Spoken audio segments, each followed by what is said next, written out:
Want to attract and convert more leads? Want to learn how digital PR, branding, and SEO can establish and build your brand identity?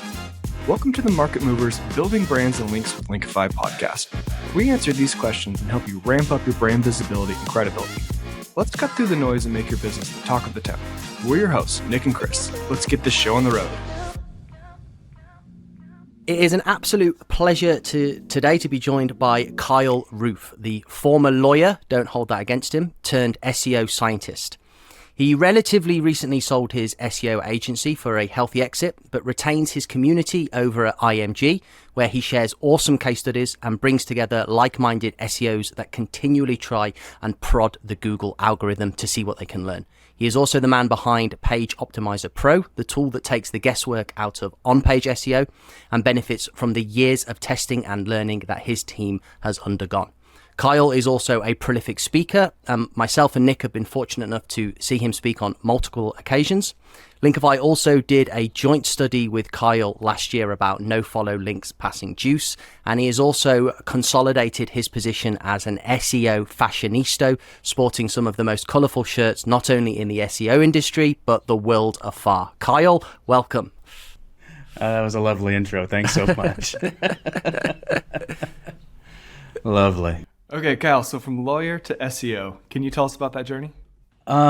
Sure. The short version on that is I was a divorce attorney. I was a trial attorney. I did divorce, custody and support, and some criminal defense. And so I was in court every day, and I was, between the ages of 20, how old was I? 23 to 29. And I saw all these old guys there, and I was looking at this grim bunch. It's the same attorneys every day in court. Like, everyone thinks, when you see like stuff on TV, everyone's going to court, but the smallest percentage of lawyers go to court. I think like 1%. And as a result, it's the same lawyers every day, just the clients change is how it works. Because if you can go to court, because it's terrifying, it's not fun. But if you're able to do it, there's always a job. It's actually one other thing. People always say, like, we have too many lawyers. Not trial attorneys. If you can do it, there's a job for you. So what happens is, like, people just kind of change firms, but they don't. But they still are. It's the same lawyers every day. And I'm looking at this grim bunch, kind of over there, and I was like, man, is that me in 40 or 50? Like, that's a grim crystal ball. And so I decided to take a year off to kind of recharge the batteries. I was a bit burnt out, and I did what most people do, and I moved to South Korea to teach English to kindergartners. And I was really looking for the lowest level of responsibility with the highest ability to travel. And that 1 year sabbatical plan turned into 5 years. While there, I opened a business with a Korean business partner. We needed to do a website. It's complex. And I finally found a team that could handle building the site. And then I thought, why don't I just general contract websites? How hard could that be? And so I started a little agency there. Lots of twists and turns. We can give the longer story if you want, but basically, kind of from there, realizing that I was like, I just heard about this thing called SEO. We just sold these sites to people. Now maybe we can get like monthly recurring for like hosting and like some marketing or something like that. And then it just turned out I was way better at the marketing than I ever was at the building the websites. And it wasn't quite as linear as that story. But by and large, that's pretty much it. And from there, I was able to get into the marketing side of things, and turns out I was pretty decent at SEO, and I was able to turn that into a career. And never look back? No, I'm still licensed. I still maintain my license. They have licenses go by state in the U.S. So I'm licensed in Virginia, and they have this version where you can just kind of keep your license active. But I don't have to do the CLEs, the continuing legal education, which is a real pain. But if I want to come back, it's kind of funny. I just like declare to the universe, sort of, I'm back, and then I'm allowed to walk back into a courtroom. Oh, nice. Well, I'm just 2 months married, so maybe I'll be acquiring your services soon. I hope not. No. Okay, Kyle. That's a great journey. Obviously, you're well known in the SEO space, much loved. Recent Google updates are turning the SEO world upside down a little bit. So from your experiments, what would you say is the inside scoop currently? What's Google loving? What's it hating? And how can businesses bounce back smarter and stronger? Do you know of any real businesses that got hit? Like actual businesses like brick and mortar, like a real thing? I don't know of any, and that's the reason that I bring it up.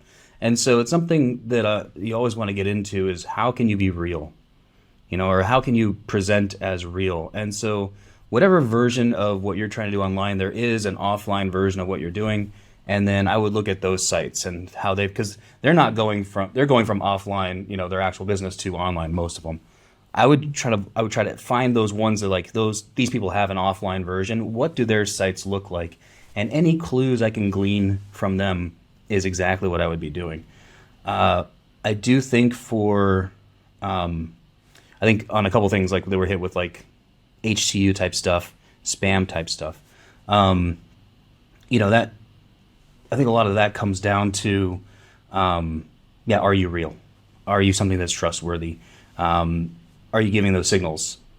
On top of that, when we kind of then slide into the AI type of stuff, I'm not sure that Google really has the processing desire to find AI sites. I don't think they want to do that, and I'm not sure that there's anything right now that reliably finds that this is pure AI content. But something that I think they can do is look at content velocity. How much content are you pumping out? And if you have 5,000 pages indexed in a month, that's easy for them to say, like, that's not humanly possible.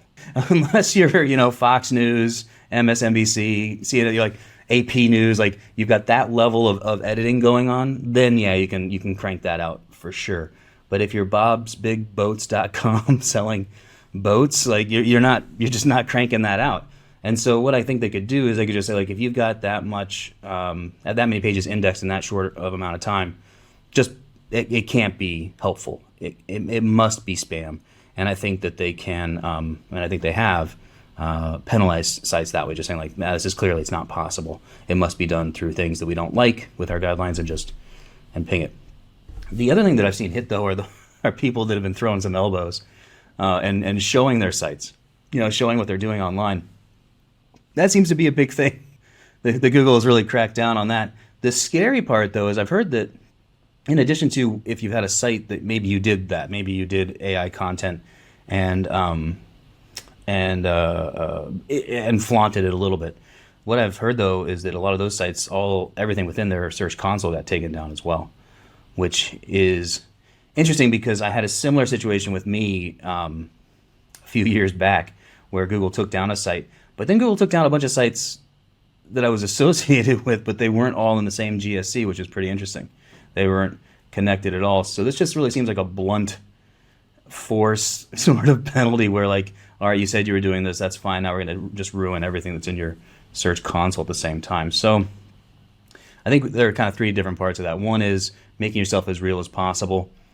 And a big part of something I left out, I'm sorry, is like being able to convert on the site. Sites that are real, companies that are real, you can convert right there. There is a conversion point on the site and you're not funneling somebody else somewhere else. Part two would be, I'm not sure if they have the desire or even the ability to reliably find AI content, but they can find content velocity that just doesn't make any sense. And that's I think a cheap and easy way for them to do it. And then part three would be just don't throw an elbow. Don't flaunt what you've been doing and to risk that site and also maybe some other sites that you've had. Yeah, definitely. So a lot of people are claiming that niche sites, authority sites are dead. Do you think that's the case? Are niche sites dead going forward? No, but it's no secret that Google's been hostile towards these sites for the last 5 or 6 years. I mean, every update is gone after niche type sites. That's just, I can't, if anybody disagrees with that, I just don't know where they've been exactly. Because every update, it's always the affiliate sites, it's the niche sites that have issues. But sites that seem to get through are e-com sites. And you have to think about, well, what is the big difference? And the most glaring difference is where somebody converts. If it's an e-com site, they're converting on the site. If it's an affiliate site, they're converting off the site. Kaz Dash had a good point. I was talking with him, and then so this is his idea, but that basically if you have a page that you rank for a keyword and somebody comes in and like, I like what this has to say, I want to buy, and you click to buy and you go somewhere else to convert to finish the conversion, that's a doorway page. That is actually listed in the no-no list because what you've done is you've created a page to rank for somebody and then you're funneling them somewhere else to actually do the thing. And there's something that I really hadn't thought about, because I always get questioned about doorway pages in terms of local. So you're like, well, what if I have like these different locations and I do, plumbing Dallas and plumbing Houston and plumbing, San Antonio, and those are all essentially the same type of page because it's the same plumbing service that I'm offering, just the location is changing. And I always said, no, those aren't doorway pages, because you can convert there. You can call the plumber. You can get the information that you need and actually finish what you needed at that spot on that page. And that's why it's not a doorway page. I had not put together that funneling somebody somewhere else through an affiliate page would be considered a doorway page, but it makes a lot of sense to me. And so what I would do is I would work on ways where people are converting on my site, or I'm doing it in a way that I'm not obviously funneling them somewhere else. Maybe there's somewhere else on the site to go, something else for them to do, other ways to take care of that where they're getting what they need there as much as possible. And so that's something that I would focus on if I were a niche site. Okay. On that same note, what about ad monetized sites? Because like the travel space has been hit really hard. I think there's still a need for travel content, obviously, where it maybe doesn't make sense for the hotels or whatever to rank. What about in that space? So issues that you saw there with those types of sites, they all seem to be displaced by Reddit and Quora.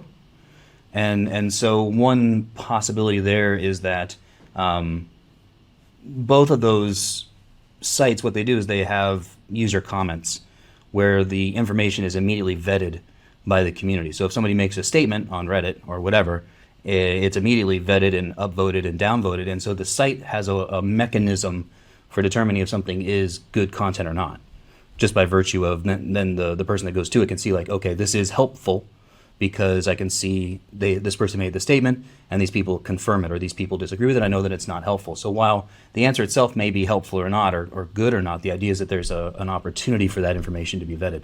So one thing you could look at doing would be UGC. And Google talks about in a lot of different documents how much they like UGC, especially in the form of comments. That could be something you could set up, which might be an element that could help you get through those types of issues. That this is content that is good. The other thing that a lot of the sites ran into, though, and I think a lot of them got screwed by the platforms they were using to host those ads. In that, while I think it's somewhere like the ad coverage on a page, so like how much an ad can take up versus what's visible in mobile, is supposed to be somewhere around 30%, I think, is the safe number.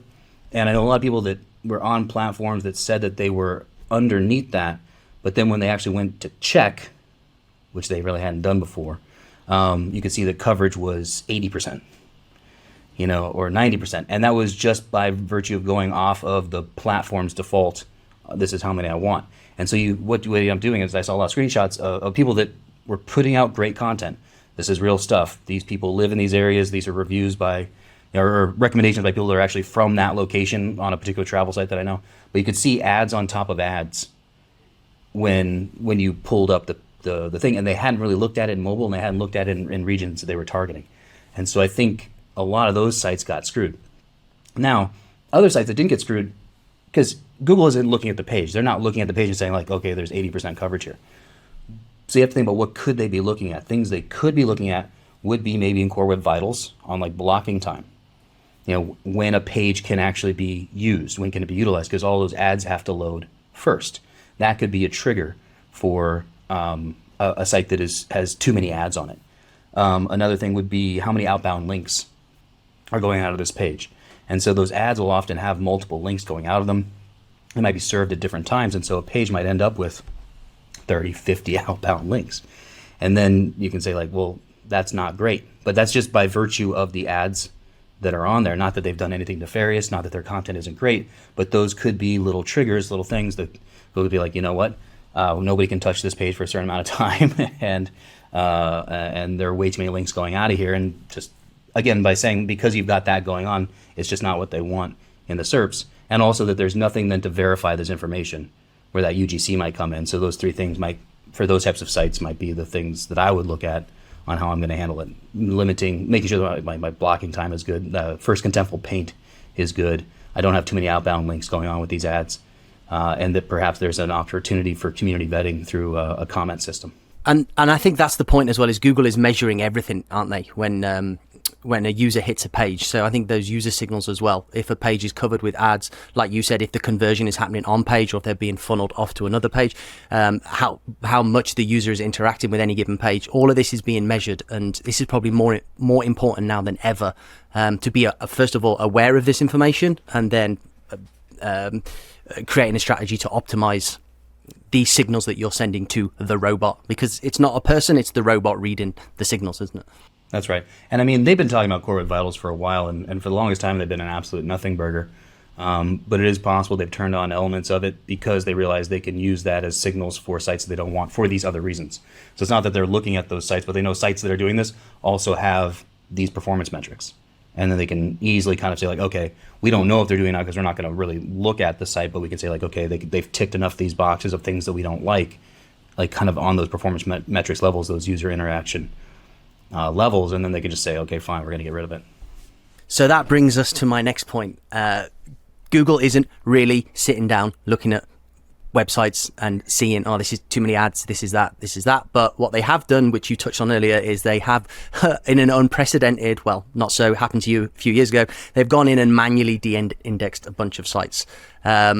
This seems like a really sort of a kid throwing its toys out of the pram sort of move from Google. We know people in our network that had sites manually de-indexed, influencers, and then other sites that had been associated to from years earlier that had just never removed them from the console, have also had all those sites taken down. What are your views on this reaction from Google? Seems quite hostile. Why do you think they've done it, and do you think it's going to make the point that they were trying to achieve? They do get kind of cranky sometimes, don't they? I think those things are punitive, and they're trying to stop people from thinking about doing it in the future. Whenever, and this is in life, whenever somebody says, I'm going to make an example out of you, it means you're going to be treated unfairly. You know, that's exactly what that statement means. As soon as you're being made an example, it means you're not being treated justly or fairly. If somebody's trying to make a statement through you, you know, and because they're trying to then make an example for others, but that means it's not fair and it's not just. And so in those situations where those sites are being taken down that have no association with the site, other than being in a search console or being nearby, maybe in a neighborhood, that is just they're trying to make a statement to stop action. Now, why would they do that? That tells me that they don't have all the tools that they claim to have in finding these sites in the first place. Because if they did, they wouldn't have to do that. They wouldn't have to make any statements. As soon as a pure AI site got generated and starts getting all this traffic and it's making all this money, they would easily be able to find it, identify it, and then de-index it, but they clearly cannot. So what I think they did here is made a very loud statement of making examples out of people in the hopes that that would deter future actions from others. Yeah, makes sense. Okay, so let's talk about how sites can recover. There's a lot of sites that felt like they were following all of Google's rules. They were doing the white hat methods. They've been affected. We've talked about the reasons why, maybe too many ads, maybe not having the conversions on site. Let's look at like the affiliate model. Like, what can those sites do to rebound? Is there an easy way for them to pivot? The biggest thing right now is I don't know of anybody that's recovered since the last HCU. And that's the scary part. There are things, I think everything that I listed, I would advise doing. All the things at the beginning are something that I would do. Like if you're missing those points or you've got some things that are problematic, I would fix all of those. But the scary part is that nobody's recovered. And it's been, what are we going on? 7 months or so? That's not great. that's a long time. And if there isn't a recovery soon, I think that's actually going to be worse for Google because it's going to make very little incentive to actually want to play by the rules. If you were playing by the rules anyway, and you still got hit, or you're playing by the rules and you just ended the fell just outside of what they like and you still got hit. So if there isn't a recovery soon, it's going to be hard to advocate to stay within the guidelines for any reasonable amount of time because you might as well just make as much money as you can and then get out. If these things happen and you cannot recover from them. So I'm hoping that there is a recovery soon, or otherwise I think it's just going to be absolute carnage in the SERPs. If people thought the spam was bad, it's just going to, why not just go for it and see what you can do? So for those sites that have been affected, is there something they can do, or is this like time to start over, time to go with a new idea. Let's say you're like in the weightlifting space. Is there a way you can pivot into e-com, or is this like it's time to start over? I would pivot into e-com, and I would pivot into other traffic sources. While Bing might not be making any waves, there are other platforms that people are using a lot of. TikTok's got that 180 million users or whatever. That's a lot of people on there. That's another traffic channel that you can monetize. People are still on Facebook, believe it or not. I think I'm still on Facebook. The people are on Instagram, people are on whatever. So there are other channels, and they are gaining in popularity, and people are also using them to search to find answers as well. So I would look to see if there is a viable option for another channel. I would look to e-com. I look for places that can convert on my site, is kind of what I would do. In addition to making sure your ads aren't disgusting, making sure that your blocking time is good, that kind of stuff. But then the next thing I would do would be looking at monetization through e-com and other channels. I just did I made a TikTok video a couple of days ago. Kyle, you'll know this because you live in Thailand. They have this fascinating method of parking. If the cars are parked in the bays, then you'll have cars park in front horizontally across the car parking spaces, and they'll leave the handbrake off. So it's perfectly polite. Like, you're not blocked in. You just have to go and give it a shove. I did a video a couple of days ago, 100,000 views in 2 days. Crazy. So yeah, there is traffic out there. Finding the other sources. Yeah, there are ways to do it. And the other thing that brings me back to, though, is that when you think about being an SEO, we're problem solvers. That's the whole job. We're problem solvers for foot traffic. By foot traffic, I mean like kind of getting eyeballs on something. Essentially, if it was a brick and mortar actual thing, there's foot traffic going in front of the store. That's what we do in an online sense, is we get more foot traffic in front of these websites. Can we make somebody go in? Not really. There's a little bit, but not really. Can we make somebody buy? Not really. But what we control is the foot traffic. That's what we can really influence. And so any which way you can get that foot traffic, that's the goal of an SEO, and there are ways to optimize on other platforms to get it. So I think problem solving, and those that can problem solve this the best, are the ones that are gonna come out on top. Do you think that it's become abhorrently expensive for Google to maintain a bloated index since the onset of AI? This was a problem they had before when people were doing mass sites, with like SERP Shaker and those types of tools. I think they've already come across this, and what they do is when any kind of red flags go up about a site, they just slow down the indexing of that site. Is really how they handle it. So I imagine it's going to be something quite similar with these things. If they even get a whiff of something they don't like, I think what they'll just start to do is slow down indexing and take care of the problem that way. Oh, so they're proactively able to. They don't just turn around after a month and go, "Oh my God, we've indexed a bunch of crap and it's cost us a fortune."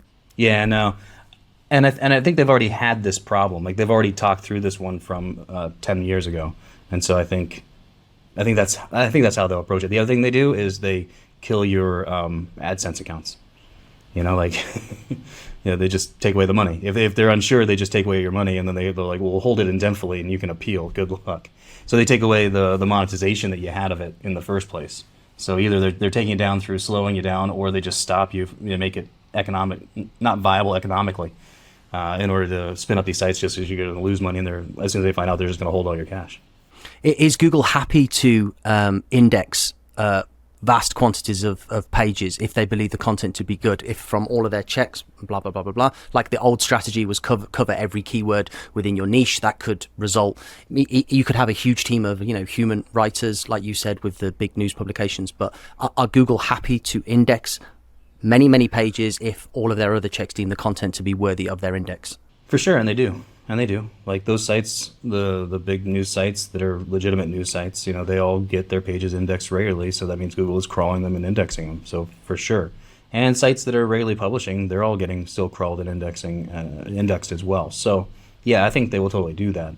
But again, if you're Bob's Big Boats, I wouldn't do 1,000 pages in a month. I wouldn't.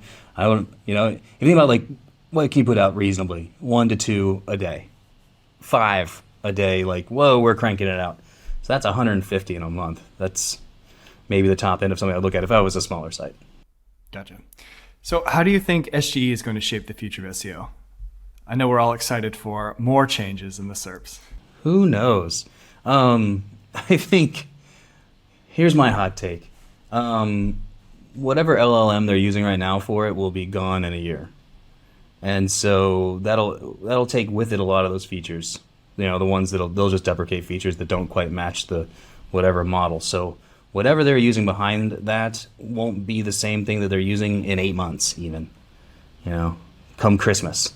And as a result, I don't try to get too knee-jerky on those new things. I like to see how it plays out a little bit. And I still think we're in that play out a little bit phase before I ever want to do anything. But what I would think about doing is how's my semantic structure on my page? Am I using my H tags correctly? Because that's where they're going to pull that information from. Am I getting semantic terms on the page? Am I mindful of my contextual terms, my LSI, and like my entities? Is that dialed in on the page? And that should be anyway. In my opinion, that should be part of your on-page process as it is. And so I just make sure that that's tight, because you don't want to make it difficult for a bot to read your page, and any of these fancy feature bots, you don't want them to struggle either. And they need to see good structure. They need to see entities. They need to see contextual terms so they can understand what you're talking about to see if it matches what they want to pull out. So I think maybe more of an emphasis on that, but if you should be doing that anyway, and so you should be fine, I think. Right. Do you think there's any industries that are at risk? Like e-com's been talked a lot about for SG. Do you think there's going to be any, or who do you think would be the big winners and losers from that? Like when featured snippets came out, the people that lost were like the people that had a site for like telling you the time in Rome. Like that was the big loser, because like that, it'd be like, what time is it in, what time is it in Rome? It'd be like, okay, it's 6 p.m. I'm like, all right, I don't need to go to the site now, because it answered the thing. Those were the sites that were the big losers. Those kind of information sites like that, like temporal information or what's the weather like today kind of information. I think those sites were the big losers. So everyone else maybe took a slight haircut, I guess, in traffic, but it wasn't the catastrophe that was predicted. And in fact, it turns out it's probably a good idea to be in the featured snippet. So I think I can see the argument that e-com could suffer because they're just going to have carousels of stuff that they're selling for their own ads, and so nobody will go to a particular site. I could see that argument. But I still think that's unlikely. I think people will still want to go to stores that they trust, and not just the classifieds that Google's going to show you in the SERPs through ads. And I think everyone's already had a terrible experience clicking on one of those ads and getting to a product that really wasn't what you were expecting, and they want to do a little more shopping aspect of it, so they'll go to a site. We'll see. I can see the argument, but I don't know. I tend not to get too reactionary on these things, and the sky's probably not falling. We're probably going to be fine. We just need to find the way to do it. Let it play out a little bit more, yeah. And I think it's hard when you're in the sort of the SEO bubble. You sort of assume that everybody's ultra familiar with, ChatGPT, Perplexity, blah, blah, blah, blah, blah. But instead, most people are still taking out their smartphone and using Google in the same way that they have been for the past, decade or whatnot. I asked my parents. I asked my folks. I asked my aunts and uncles, how do you search? What are you doing today? That's an interesting dinner time for you, Kyle, and your family. I asked my dad. I just saw him a few weeks ago. I was like, hey, what did you think of the new features that are in Google? And he's like, what new features? And I'm like, there you go. He doesn't know. He doesn't care. And the average person does not know and does not care. It's us that know and care. So I think people will just continue to search as they're doing. I'd be surprised if they changed. That's interesting. Okay, so how is Pop geared to handle the changes that we've seen so far? And then how are you sort of set up to evolve Pop to any changes that you think could be coming in the near future? So the secret is always hiding in plain sight. Google shows you the sites that it likes. And Pop's on-page evaluation still works. Pages still rank using what we're doing. So there's that component of it. But something else we've done is like with our Watchdog feature, where after you've done your on-page optimization and you're good, we're happy, you can click Watchdog, and we're going to monitor the SERPs for you to see if there are changes.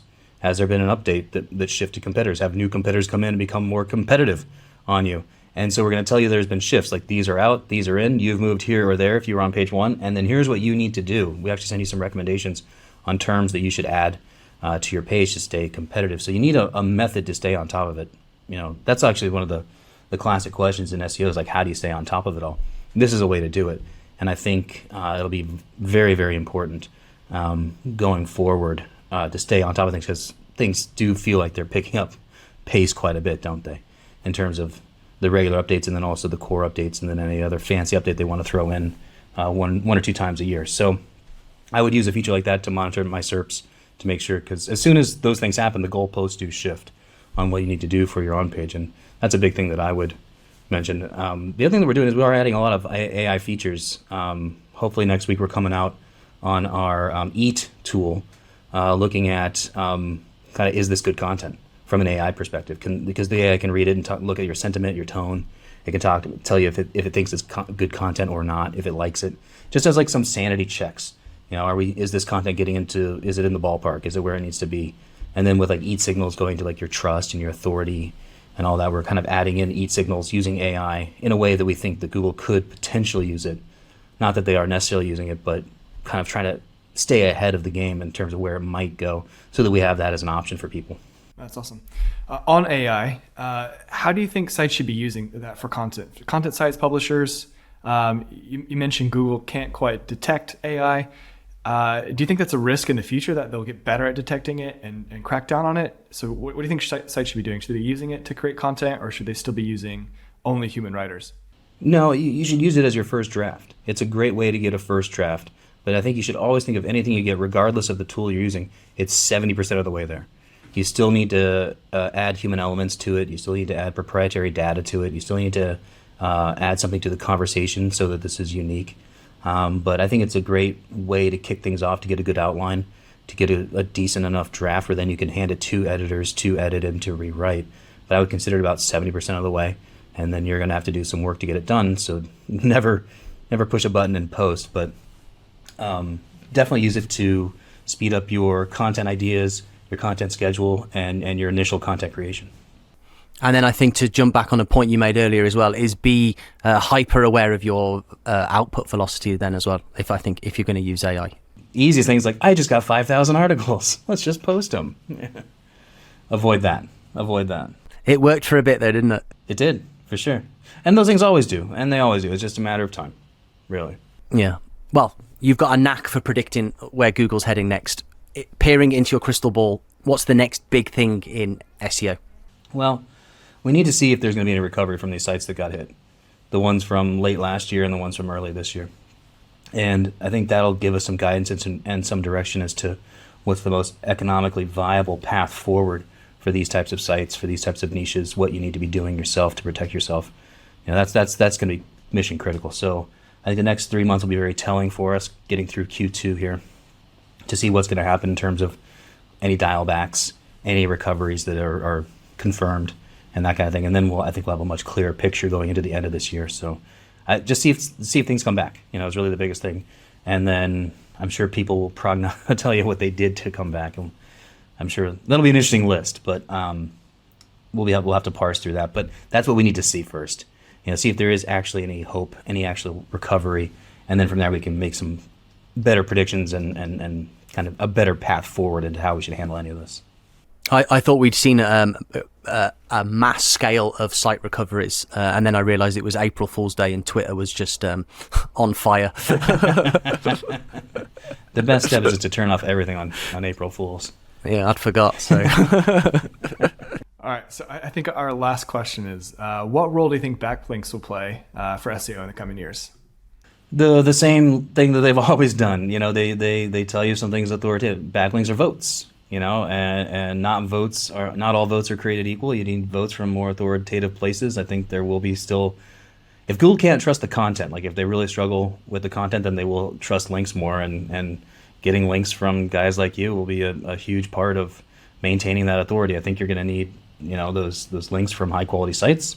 I think you're going to need links from citations, niche specific, and then also some of the stronger industry ones for Google to verify your information and then see that these sites are voting for you. So yeah, that'll continue, and I could see the pendulum swinging even more so, a little bit harder on links than content, to be honest. Okay. Do you think the type of link will matter as much? I hear a lot of people saying, maybe unlinked mentions are the future of backlinks. Do you think in the future it's going to matter as much whether it's do follow, no follow? How do you think that will? I think that takes so much processing power to be like, this site over here mentioned this one word, and I'm going to categorize that and then credit that site that might be that brand. That seems like so much work to me. But what I've found is that when you get a lot of unbranded mentions, you also have a lot of branded mentions, or like linked branded mentions. You know what I mean? Like not unbranded, but unlinked mentions. So I think that could just be like, hey, we're seeing all this here, but you actually have all of this over here. There are actually links going to your homepage, and anchor text that is your branded anchor text might be really what's at play there. All right, yeah, they go hand in hand. So I guess if you're getting one, you're probably getting the other. Okay, Kyle, anything you want to leave our audience with? Some words of wisdom, tips, advice? Take it one day at a time. You know what? Take it one day at a time, but plan for the future. Make sure you've got like a 3-month plan, but then from there, one day at a time. I think we'll get through this. I think we'll be okay. Well, we'd love to have you on again in a few months' time when maybe it's looking a little bit rosier out there. Kyle, it's been an absolute pleasure to have you on. Absolutely. Anytime. Where can people find you? KyleRoof.com, probably the easiest one. Okay, and IMG as well is a treasure trove of resources if anybody wants to check that out. Yeah, img.courses or PageOptimizer.pro. Sure, we're all there. Any of those places. Okay, thank you very much, Kyle Roof. Thank you. And that wraps up this episode of Market Movers Building Brands and Links with Linkify. Big thanks to our parent company, Linkifi, the wizards behind turning ambitious businesses into standout brands. Hit up our website at linkifi.io and take the first steps towards brand greatness. Big shout out to Fame for making this podcast possible. Thanks for listening, folks. Stick around for more insights in our next episode. Catch you later.